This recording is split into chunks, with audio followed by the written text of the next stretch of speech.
हम बात करेंगे हमजा शहबाज के वकील आजम नज़ीर तारड़ से। आजम साहब, शुक्रिया आपके वक्त का। एक तरफ हमजा शहबाज कहते हैं उन्हें इंतकामी कार्रवाई का निशाना बनाया जा रहा है। अब जब अदालत उनसे सवालात पूछती है उनके ज़राए आमदन से मुतालिक, एक दफ़ा नहीं कई बार पूछा, आज की समात में भी, तो फिर वो मुतमईन नहीं कर सकते, जवाब नहीं दे पाते हैं।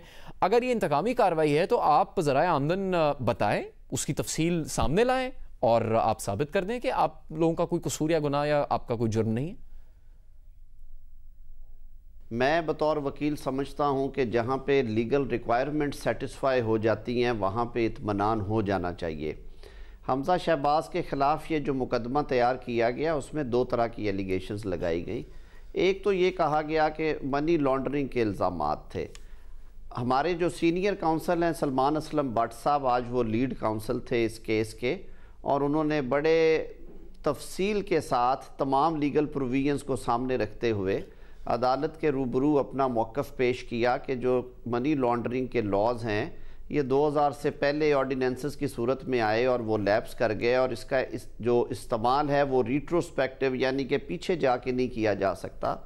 हमजा शहबाज की जो कोई बाहर से आए हुए पैसों की ट्रांजैक्शंस हैं वो ना सिर्फ इकनॉमिक रिफॉर्म लॉज जो हैं जो कि फॉरेन रिमिटेंस के ऊपर लागू होते हैं टैक्सेशन के हवाले से, उनके तहत वो वैलिड अमाउंट्स थी, बल्कि मनी लॉन्ड्रिंग लॉज उस पर अप्लाई कर नहीं सकते क्योंकि वो 2010 से पहले के हैं।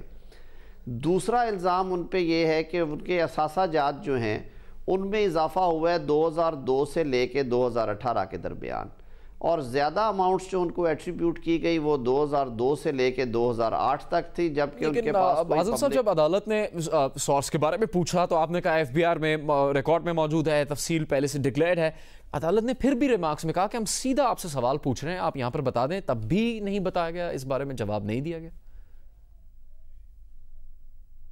मैं अर्ज़ कर देता हूँ, पूरे पाकिस्तान में एक कानून राइज है। जब पाकिस्तान में ये एटमी धमाके के ख़ास तौर पे बाद जब आपके फॉरेन एक्सचेंज का क्रंच आया तो गवर्नमेंट ने, उससे पहले भी पॉलिसीज़ थी और फिर उसको रीइटरेट किया और इकनॉमिक रिफॉर्म्स के हवाले से कानून मुतारफ़ किया गया कि अगर आप बैरून मुल्क से ज़र्रे मुबादला पाकिस्तान में इम्पोर्ट करते हैं, मंगवाते हैं, तो उसको आप वाइट मनी के तौर पे आपके पास होता है, यानी कि उसके ऊपर आपसे उस हवाले से ये कहना कि जी ये वैलिड अमाउंट्स नहीं हैं, ये सवाल नहीं पूछे जाएंगे। अब इनकी फैमिली के बिजनेसेस पाकिस्तान में और पाकिस्तान से बाहर हैं, ये वो ट्रांजैक्शंस हैं। हम तो अदालत के रिमार्क्स की रोशनी में जानना चाह रहे हैं आजम साहब, आखिर बताने में हर्ज क्या है? कानून का सहारा क्यों लेना पड़ रहा है आपको? इस बात को छुपाना चाहते हैं आप? यहाँ तक कहा कि वज़ीर आला जो वालिद हैं हमजा शहबाज के, वो 3 मरतबा वज़ीर आला रहे हैं। इस हवाले से जिम्मेदारी आती है कि माली नज़्मो नस्क सीधा और खुला होना चाहिए। जुनैद, देखिए एक बात मैं बड़ी वजाहत से करना चाहता हूँ, चीज़ों को जब हम ट्विस्ट करके सामने रखेंगे तो चीज़ें समझ नहीं आएंगी।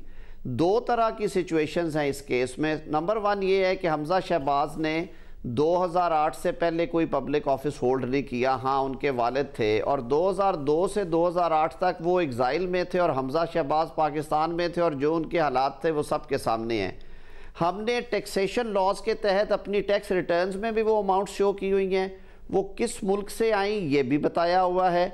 अब जब ये बात आई तो ये नॉन सोर्सेज बन गए। अब ये नैब की जिम्मेदारी है। हमने ये 10 दफ़ा आर्ग्यू किया है कि नैब ये बताए कि ये रकम आया रिश्वत सतानी की है, ये रकम आया किसी नाजायज़ काम करने के नतीजे में इकट्ठी की गई है। हमने तो अपना सोर्स बताया, टैक्सेशन लॉज के तहत अपनी टैक्स रिटर्न में लिखा कि मुझे फलां बैंक के ज़रिए दुबई से या जद्दा से या लंदन से, जहां पे मेरे फैमिली के अदालत ने कहा कि आपकी सब बातें मान ली जाएं तो मनी लॉन्ड्रिंग का ही फिर कानून खत्म हो जाएगा। तो आपकी अगर मैं अब ये सारी बातें मान लूं तो फिर तो ये आपसे कोई जवाब ले ही नहीं सकता, क्योंकि जब वालदा और भाई के अकाउंट की बात आई तो भी ये कहा कि जो लोगों का नाम लिया जा रहा है उनके खिलाफ केस नहीं है। तो फिर अदालत ने रिमार्क्स दिए कि उन लोगों के अकाउंट से हमजा शहबाज के अकाउंट में पैसे आए हैं और बहुत बड़ी बड़ी रकूमात आई हैं, तो ताल्लुक तो बनता है। इससे भी आप इनकार कर रहे हैं क्या? बिल्कुल तस्लीम करते हैं, और मैं एक कदम आगे जाऊंगा। ये बताइए कि क्या वालिदा या भाई के अकाउंट से अगर आपके अकाउंट में रकम आए तो क्या ये रिश्वत है? ये तो अदालत ने खुद कह दिया रिमार्क्स में कि वो रिश्वत का तो इल्जाम ही नहीं लगा रहे वो आपसे, वो तो जराए जानना चाहते हैं आमदन के। जराए बताएं, उन्हें यह भी बताया कि इनके फैमिली बिजनेसेस कब कब और कहां आगे का लाएमल क्या होगा जमानत मुस्तरद होने के बाद? देखिए अभी तफसीली फैसला आएगा। उनकी लीगल टीम जो कि सलमान असलम भट्ट साहब हैं, मैं हूं, अमजद परवेज साहब हैं, हम लोग बैठ के फिर उस पर मुशावरत करेंगे। उनकी फैमिली से भी मुशावरत होगी, हमजा शहबाज से भी। हमारा बहुत अच्छा केस है, सुप्रीम कोर्ट के लिए इंशाअल्लाह उल अजीज हम जरूर जाएंगे, उनकी बेल फाइल करेंगे। बहुत शुक्रिया। अदालत के बार बार पूछने पर भी, इस्तफसार पर भी हमजा शहबाज उनके वकील अदालत को मुतमईन नहीं कर सके जराए आमदन से मुताल्लिक।